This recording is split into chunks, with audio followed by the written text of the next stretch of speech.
ಶಾಲೆಯ ಪಕ್ಕದಲ್ಲಿ ತಲೆ ಎತ್ತಿದಂತಹ ಪಬ್ ವಿರುದ್ಧ ಆಕ್ರೋಶ ಸ್ಫೋಟಗೊಂಡಿದೆ. ಎರಡನೇ ದಿನವೂ ಪ್ರತಿಭಟನೆಯ ಕಹಳೆ ಮೊಳಗಿಸಿದಂತಹ ವಿದ್ಯಾರ್ಥಿಗಳು ಶಾಲೆಯ ಮುಂದೆ ನಿಂತು ನ್ಯಾಯಕ್ಕೆ ಆಗ್ರಹಿಸಿದ್ದಾರೆ. ರಿಪಬ್ಲಿಕ್ ಸುದ್ದಿ ಬೆನ್ನಲ್ಲೇ ಅಲರ್ಟ್ ಆಗಿರತಕ್ಕಂತಹ ಪಬ್ನ ಮಾಲೀಕರು ಏನು ಹೇಳಿದ್ರು, ಅಳತೆ ಮಾಡುವಾಗ ಆದಂತಹ ಎಡವಟ್ಟು ಅದೇನಂತೀರ, ಆ ಕುರಿತಾದ ಸ್ಟೋರಿ ನಿಮ್ಮ ಮುಂದಿದೆ.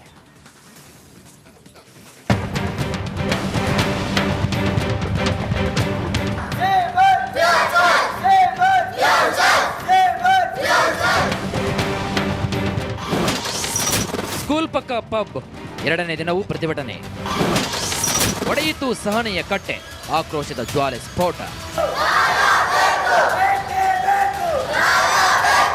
ಕಡೇಸಂದ್ರದಲ್ಲಿ ಖಾಸಗಿ ಶಾಲೆ ಕಾಲೇಜಿನ ಪಕ್ಕದಲ್ಲೇ ಪಬ್ಗೆ ಲೈಸೆನ್ಸ್ ಕೊಟ್ಟಿದ್ದಕ್ಕೆ ಎರಡನೇ ದಿನವೂ ವಿದ್ಯಾರ್ಥಿಗಳು ಪ್ರತಿಭಟನೆ ನಡೆಸಿದರು. ಪಬ್ ಮುಚ್ಚಿಸಿ, ನಮ್ಮ ಭವಿಷ್ಯ ಉಳಿಸಿ ಅಂತ ಘೋಷಣೆ ಕೂಗಿ ತಮ್ಮ ಆಕ್ರೋಶವನ್ನು ಹೊರಹಾಕಿದರು. ಸ್ಕೂಲ್ ಪಕ್ಕ ಪಬ್ ಇರೋ ಸಂಬಂಧ ರಿಪಬ್ಲಿಕ್ ಕನ್ನಡ ಗ್ರೌಂಡ್ ರಿಪೋರ್ಟ್ ಮಾಡಿದ್ದು, ಈ ವೇಳೆ ವಿದ್ಯಾರ್ಥಿಗಳು, ಶಿಕ್ಷಕರು ತಮ್ಮ ಆತಂಕವನ್ನ ಹಾಗೂ ಆಕ್ರೋಶವನ್ನು ವ್ಯಕ್ತಪಡಿಸಿದರು.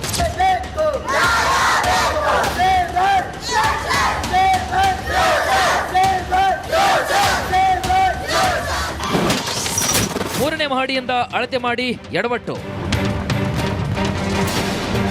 ಸ್ಕೂಲ್ನ ಪಕ್ಕದಲ್ಲಿಯೇ ಪಬ್ ಇದೆ. ಪಬ್ ಸ್ಕೂಲ್ನ ಎಂಟ್ರೆನ್ಸ್ನಿಂದ ಅಳತೆ ಹಾಕುವ ಬದಲು ಪಬ್ ಇರೋ ಬಿಲ್ಡಿಂಗ್ ಮೂರನೇ ಮಹಡಿಯಿಂದ ಅಳತೆ ಮಾಡಿದ್ದಾರೆ. ಆದರೂ 70 ಮೀಟರ್ ಅಂತರದಲ್ಲಿ ಪಬ್ ಇದೆ ಎಂಬ ಆರೋಪ ಕೇಳಿ ಬಂದಿದೆ. ಇದೇ ನನ್ನ ಬಲಭಾಗದಲ್ಲಿ ಕಾಣ್ತಿರುವಂತಹ ಸ್ಕೂಲ್. ಇದು ಈ ಸ್ಕೂಲ್ನಿಂದ ಕೇವಲ 5-10 ಹೆಜ್ಜೆಗಳಲ್ಲಿ ನಿಮಗೆ ಬಾರ್ ಕಾಣಿಸುತ್ತೆ. ಇಲ್ಲಿ ನೀವು ನೋಡ್ತಾ ಇರ್ಬೋದು, ಇದು ಇವರು ಅನುಮತಿ ಕೊಟ್ಟಿರುವಂತಹ ಪಬ್. ಈ ಒಂದು ಪಬ್ಗೆ ಅನುಮತಿ ಕೊಡುವಂಥ ಸಂದರ್ಭದಲ್ಲಿ ಯಾವುದೇ ರೀತಿಯ ಒಂದು ಗ್ರೌಂಡ್ ರಿಪೋರ್ಟ್ ಅನ್ನು ಮಾಡಿಲ್ಲ, ಅಂದರೆ ಗ್ರೌಂಡ್ ಪರಿಶೀಲನೆ ಮಾಡಿಲ್ಲ. ಮದ್ಯಪಾನ ಮಾರಾಟ ಮಾಡಬಾರ್ದು, ಸಿಗರೆಟ್ ಮಾರಾಟ ಮಾಡಬಾರ್ದು ಅನ್ನೋ ನಿಯಮ ಇದೆ. ಆದರೆ ಇಲ್ಲಿ ನೋಡಿದಂಥ ಸಂದರ್ಭದಲ್ಲಿ ಕೇವಲ 10 ಹೆಜ್ಜೆ ಅಂತರದಲ್ಲೇ ಪಬ್ಗಳ ನಿರ್ಮಾಣ ಆಗ್ತಾ ಇದೆ ಅನ್ನೋ ಆರೋಪವನ್ನು ಸ್ಥಳೀಯರು ಮಾಡ್ತಾ ಇದ್ದಾರೆ. 2012ರಲ್ಲಿ ಸ್ಕೂಲ್ ಆರಂಭವಾಗಿದ್ದು 2025ರಲ್ಲಿ ಪಬ್ಗೆ ಅನುಮತಿ ನೀಡಲಾಗಿದೆ. ಇಲ್ಲಿ ಈವ್ನಿಂಗ್ ಕಾಲೇಜ್ ಕೂಡ ಇದೆ.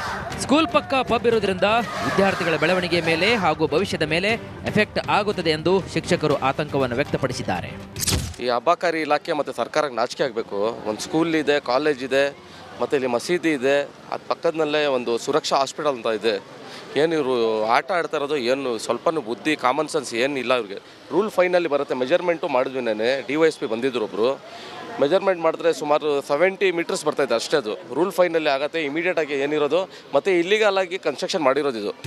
ಪ್ರತಿಭಟನೆ ತಾರಕಕ್ಕೆ ಏರ್ತಾ ಇದ್ದಂತೆ ರಿಪಬ್ಲಿಕ್ ಕನ್ನಡ ಪಬ್ ಮಾಲೀಕರನ್ನ ಸಂಪರ್ಕ ಮಾಡಿದ್ದು, ಈ ವೇಳೆ ಅಚ್ಚರಿಯ ವಿಚಾರಗಳನ್ನು ಬಿಚ್ಚಿಟ್ಟಿದ್ದಾರೆ.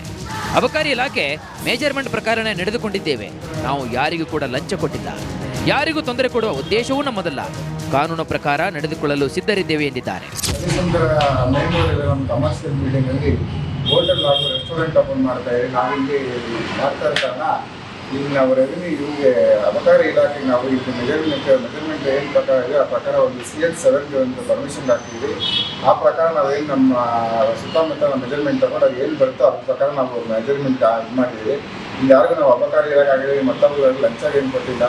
ಏನು ನಮ್ಮ ಮೆಜರ್ಮೆಂಟ್ ಕಾನೂನು ಪ್ರಕಾರ ಇದೆ ಅದು ಮಾಡೋಕ್ಕೆ ಹೇಳಿದ್ವಿ. ಅಲ್ಲಿ ಅಕ್ಕಪಕ್ಕ ಯಾರಿಗೆ ತೊಂದರೆ ಕೊಡೋದಾಗಲಿ, ಏನು ಪಬ್ಲಿಕ್ ತೊಂದರೆ ಕೊಡೋದಾಗಲಿ ಏನಿಲ್ಲ. ಸ್ಕೂಲ್ನ 100 ಮೀಟರ್ ಅಂತರದಲ್ಲಿ ಪಬ್ಗೆ ಅನುಮತಿ ಕೊಟ್ಟಿದ್ದು ಎಷ್ಟು ಸರಿ ಅಂತ ಸ್ಥಳೀಯರು ಪ್ರಶ್ನೆ ಮಾಡ್ತಿದ್ದಾರೆ. ಅಬಕಾರಿ ಇಲಾಖೆಯ ಅಧಿಕಾರಿಗಳು ತನಿಖೆ ಮಾಡ್ತಾ ಇದ್ದು, ಮುಂದೇನಾಗುತ್ತೆ ಕಾದು ನೋಡಬೇಕಾಗಿದೆ. Sattar, metro bureau, republic Kannada, Bengaluru. ಶಾಲೆಯ ಪಕ್ಕದಲ್ಲಿ ತಲೆ ಎತ್ತಿದಂತಹ ಪಬ್ ವಿರುದ್ಧ ಆಕ್ರೋಶ ಸ್ಫೋಟಗೊಂಡಿದೆ. ಎರಡನೇ ದಿನವೂ ಪ್ರತಿಭಟನೆಯ ಕಹಳೆ ಮೊಳಗಿಸಿದಂತಹ ವಿದ್ಯಾರ್ಥಿಗಳು ಶಾಲೆಯ ಮುಂದೆ ನಿಂತು ನ್ಯಾಯಕ್ಕೆ ಆಗ್ರಹಿಸಿದ್ದಾರೆ. ರಿಪಬ್ಲಿಕ್ ಸುದ್ದಿ ಬೆನ್ನಲ್ಲೇ ಅಲರ್ಟ್ ಆಗಿರತಕ್ಕಂತಹ ಪಬ್ನ ಮಾಲೀಕರು ಏನು ಹೇಳಿದ್ರು, ಅಳತೆ ಮಾಡುವಾಗ ಆದಂತಹ ಎಡವಟ್ಟು ಅದೇನಂತೀರ, ಆ ಕುರಿತಾದ ಸ್ಟೋರಿ ನಿಮ್ಮ ಮುಂದಿದೆ.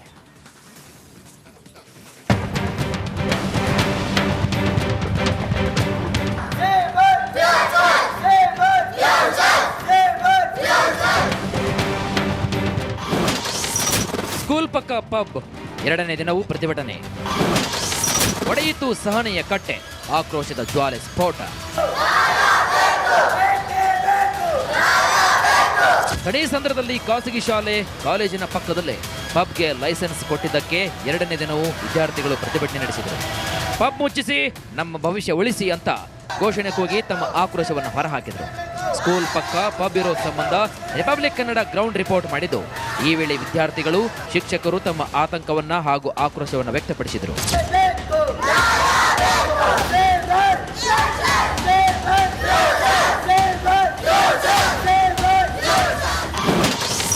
ಮೂರನೇ ಮಹಡಿಯಿಂದ ಅಳತೆ ಮಾಡಿ ಎಡವಟ್ಟು. ಸ್ಕೂಲ್ನ ಪಕ್ಕದಲ್ಲಿಯೇ ಪಬ್ ಇದೆ. ಪಬ್ ಸ್ಕೂಲ್ನ ಎಂಟ್ರೆನ್ಸ್ನಿಂದ ಅಳತೆ ಹಾಕುವ ಬದಲು ಪಬ್ ಇರೋ ಬಿಲ್ಡಿಂಗ್ ಮೂರನೇ ಮಹಡಿಯಿಂದ ಅಳತೆ ಮಾಡಿದ್ದಾರೆ. ಆದರೂ 70 ಮೀಟರ್ ಅಂತರದಲ್ಲಿ ಪಬ್ ಇದೆ ಎಂಬ ಆರೋಪ ಕೇಳಿ ಬಂದಿದೆ. ಇದೇ ನನ್ನ ಬಲಭಾಗದಲ್ಲಿ ಕಾಣ್ತಿರುವಂತಹ ಸ್ಕೂಲ್ ಇದು. ಈ ಸ್ಕೂಲ್ನಿಂದ ಕೇವಲ 5-10 ಹೆಜ್ಜೆಗಳಲ್ಲಿ ನಿಮಗೆ ಬಾರ್ ಕಾಣಿಸುತ್ತೆ. ಇಲ್ಲಿ ನೀವು ನೋಡ್ತಾ ಇರ್ಬೋದು, ಇದು ಇವರು ಅನುಮತಿ ಕೊಟ್ಟಿರುವಂತಹ ಪಬ್. ಈ ಒಂದು ಪಬ್ಗೆ ಅನುಮತಿ ಕೊಡುವಂಥ ಸಂದರ್ಭದಲ್ಲಿ ಯಾವುದೇ ರೀತಿಯ ಒಂದು ಗ್ರೌಂಡ್ ರಿಪೋರ್ಟನ್ನು ಮಾಡಿಲ್ಲ, ಅಂದರೆ ಗ್ರೌಂಡ್ ಪರಿಶೀಲನೆ ಮಾಡಿಲ್ಲ. ಮದ್ಯಪಾನ ಮಾರಾಟ ಮಾಡಬಾರ್ದು, ಸಿಗರೆಟ್ ಮಾರಾಟ ಮಾಡಬಾರ್ದು ಅನ್ನೋ ನಿಯಮ ಇದೆ. ಆದರೆ ಇಲ್ಲಿ ನೋಡಿದ ಸಂದರ್ಭದಲ್ಲಿ ಕೇವಲ 10 ಹೆಜ್ಜೆ ಅಂತರದಲ್ಲೇ ಪಬ್ಗಳ ನಿರ್ಮಾಣ ಆಗ್ತಾ ಇದೆ ಅನ್ನೋ ಆರೋಪವನ್ನು ಸ್ಥಳೀಯರು ಮಾಡ್ತಾ ಇದ್ದಾರೆ. 2012ರಲ್ಲಿ ಸ್ಕೂಲ್ ಆರಂಭವಾಗಿದ್ದು 2025ರಲ್ಲಿ ಪಬ್ಗೆ ಅನುಮತಿ ನೀಡಲಾಗಿದೆ. ಇಲ್ಲಿ ಈವ್ನಿಂಗ್ ಕಾಲೇಜ್ ಕೂಡ ಇದೆ. ಸ್ಕೂಲ್ ಪಕ್ಕ ಪಬ್ ಇರೋದ್ರಿಂದ ವಿದ್ಯಾರ್ಥಿಗಳ ಬೆಳವಣಿಗೆ ಮೇಲೆ ಹಾಗೂ ಭವಿಷ್ಯದ ಮೇಲೆ ಎಫೆಕ್ಟ್ ಆಗುತ್ತದೆ ಎಂದು ಶಿಕ್ಷಕರು ಆತಂಕವನ್ನು ವ್ಯಕ್ತಪಡಿಸಿದ್ದಾರೆ. ಈ ಅಬಕಾರಿ ಇಲಾಖೆ ಮತ್ತು ಸರ್ಕಾರಕ್ಕೆ ನಾಚಿಕೆ ಆಗಬೇಕು. ಒಂದು ಸ್ಕೂಲ್ ಇದೆ, ಕಾಲೇಜ್ ಇದೆ, ಮತ್ತು ಇಲ್ಲಿ ಮಸೀದಿ ಇದೆ, ಅದು ಪಕ್ಕದಲ್ಲೇ ಒಂದು ಸುರಕ್ಷಾ ಹಾಸ್ಪಿಟಲ್ ಅಂತ ಇದೆ. ಏನು ಇವರು ಆಟ ಆಡ್ತಾ ಇರೋದು, ಏನು ಸ್ವಲ್ಪನೂ ಬುದ್ಧಿ, ಕಾಮನ್ ಸೆನ್ಸ್ ಏನಿಲ್ಲ ಇವ್ರಿಗೆ. ರೂಲ್ ಫೈನಲ್ಲಿ ಬರುತ್ತೆ. ಮೆಜರ್ಮೆಂಟು ಮಾಡಿದ್ವಿ. ನೆನೆ DYSP ಬಂದಿದ್ರು ಒಬ್ಬರು. ಮೆಜರ್ಮೆಂಟ್ ಮಾಡಿದ್ರೆ ಸುಮಾರು 70 ಮೀಟರ್ಸ್ ಬರ್ತಾಯಿದೆ ಅಷ್ಟೇ. ಅದು ರೂಲ್ ಫೈನಲ್ಲಿ ಆಗುತ್ತೆ. ಇಮಿಡಿಯೇಟಾಗಿ ಏನಿರೋದು ಮತ್ತು ಇಲ್ಲಿಗಲ್ ಆಗಿ ಕನ್ಸ್ಟ್ರಕ್ಷನ್ ಮಾಡಿರೋದು ಇದು. ಪ್ರತಿಭಟನೆ ತಾರಕಕ್ಕೆ ಏರ್ತಾ ಇದ್ದಂತೆ ರಿಪಬ್ಲಿಕ್ ಕನ್ನಡ ಪಬ್ ಮಾಲೀಕರನ್ನ ಸಂಪರ್ಕ ಮಾಡಿದ್ದು, ಈ ವೇಳೆ ಅಚ್ಚರಿಯ ವಿಚಾರಗಳನ್ನು ಬಿಚ್ಚಿಟ್ಟಿದ್ದಾರೆ. ಅಬಕಾರಿ ಇಲಾಖೆ ಮೇಜರ್ಮೆಂಟ್ ಪ್ರಕಾರನೇ ನಡೆದುಕೊಂಡಿದ್ದೇವೆ. ನಾವು ಯಾರಿಗೂ ಕೂಡ ಲಂಚ ಕೊಟ್ಟಿಲ್ಲ. ಯಾರಿಗೂ ತೊಂದರೆ ಕೊಡುವ ಉದ್ದೇಶವೂ ನಮ್ಮದಲ್ಲ.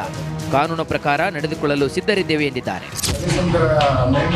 ಕಮರ್ಷಿಯಲ್ ಬಿಲ್ಡಿಂಗ್ ಅಲ್ಲಿ ಹೋಟೆಲ್ ಹಾಗೂ ರೆಸ್ಟೋರೆಂಟ್ ಓಪನ್ ಮಾಡ್ತಾ ಇದ್ದೀವಿ. ನಾವಿಲ್ಲಿ ಮಾಡ್ತಾ ಇರ್ತಾನ ಈಗ ನಾವು ರೆವಿನ್ಯೂ ಇವ್ರಿಗೆ ಅಬಕಾರಿ ಇಲಾಖೆಗೆ ನಾವು ಇದು ಮೆಜರ್ಮೆಂಟ್ ಏನು ಪ್ರಕಾರ ಇದೆ ಆ ಪ್ರಕಾರ ಒಂದು CH7 ಒಂದು ಪರ್ಮಿಷನ್ ಹಾಕ್ತೀವಿ.